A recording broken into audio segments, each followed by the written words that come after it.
రచ్చరైపోయిన చర్చ, దక్షిణాదికి మోడీ అభయం, రేపు సాయంత్రం ఓటింగ్.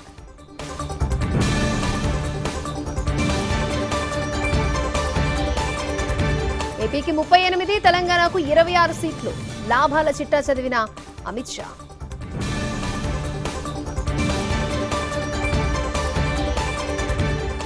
ఓబీసీల మాటేంటి? వారి వాటా ఎంత? సాంకేతిక సాకుతో గారడి వద్దన్న కాంగ్రెస్.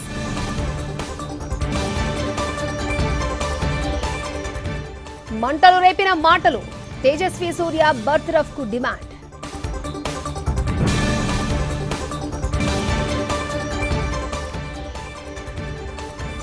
అనంతపురంలో బీసీ గళం, పోరుబాటుకు సిద్ధమైన వైసీపీ.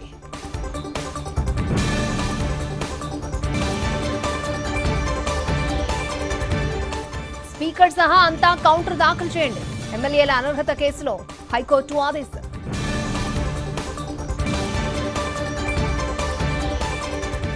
ఏపీలో మాడు పగిలే ఎండలు, రేపు రాయలసీమకు డేంజర్ సిగ్నల్.